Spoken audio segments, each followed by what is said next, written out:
strategies. Someone said to me the other day, how do you keep doing this, Emily? Like, what's your secret? What's your secret sauce?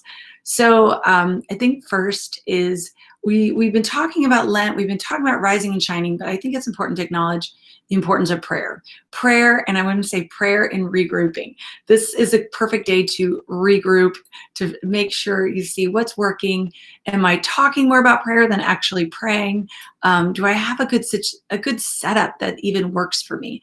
Do I need to put a few things on my calendar, such as, what's going on, connecting what's going on at church to my personal calendar so that I definitely am able to accomplish those really important things. So regrouping, praying. The second thing I want to tell you that really helps me stay motivated when I'm not feeling it is to set goals, short-term goals. Even if you just scribble 5 things you hope to accomplish this week, and set some parameters with your goals. Like, I can't watch that show I want to watch. I can't do what I want to do. I can't scroll my Instagram or my Facebook until I accomplish those goals. Now, those goals might be as simple as we always have a sock issue in our house. We always have too many socks that are unmatched. So I need to match the socks, or I need to make sure dinner is started. But having some parameters, having some goals. Your goals might actually be even bigger, such as starting a blog or starting a podcast, or maybe even just looking at going back to school, something really big, but taking those steps and chewing it one bite at a time and not being overwhelmed by whatever that task is. I think back, we recently had a beautiful day of reflection, and at first it might have seemed really overwhelming doing something as big as a Women's Day of Reflection or the Catholic Women's Conference, but it's one tiny bite at a time. So this is a good thing to set those goals. Renewal along the way. So this is the day, 20 days. Now we are doing these lives all the way up until Holy Saturday, right before Easter. So I think it's important to give yourself little rewards. I want to tell you the secret to little rewards. Sunday. Sunday is not part of Lent. Sunday should be your favorite day of the week. And I'll tell you, many of my kids, it was for a long time not our favorite day because my husband and I did not know how to set up our Sundays for success. So even right now, figure out, what do I want to do on Sunday? What fun can we have? Don't make it the dreary day of the week. Make it the super fun day, and make sure that you plan something. It could be as small as picking up some ice cream. It could be as small as, swinging by and seeing grandma for a few minutes outside. It could be, just whatever that is, or just pick up some nice flowers for your table. It might be something that you give yourself, that little gift, but give yourself rewards along the way, haircuts, nails, whatever that is. Next, I want to tell you, if you are struggling with remaining motivated, reach out to someone and talk about it. That has helped me more than anything, is when I tell my husband I'm completely lacking motivation, or I'm struggling in this area, or you call a friend and you say the same thing. Have people that you have real conversations with and tell them what's really going on.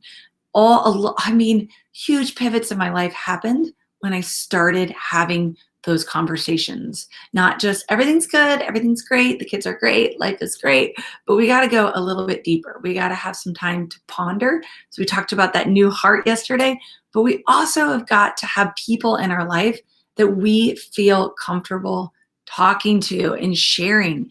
And it might be new, but that's okay. That's what Lent's about. It's about stretching us so that we are ready for Easter.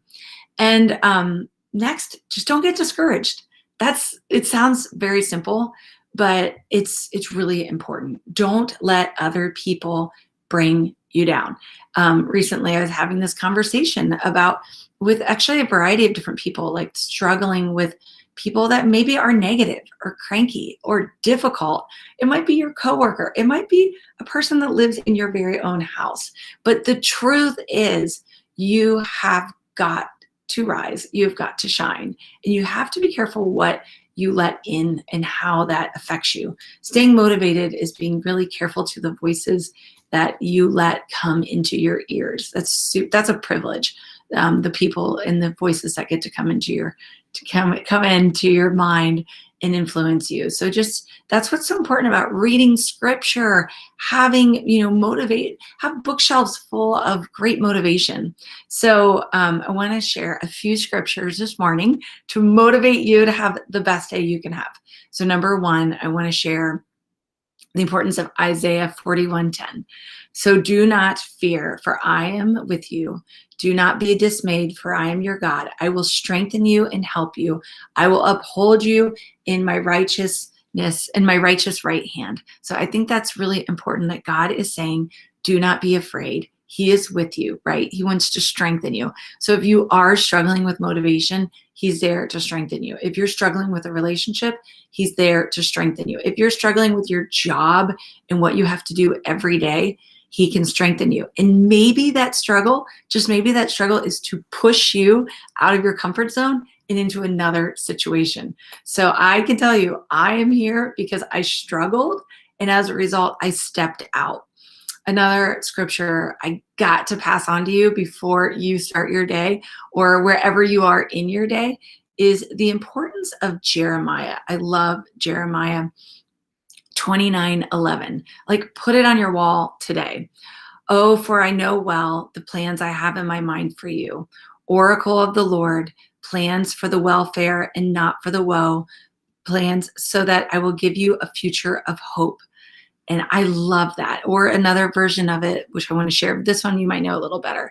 29:11. For I know the plans I have for you, declares the Lord. Plans of prosperity to you and do not harm you.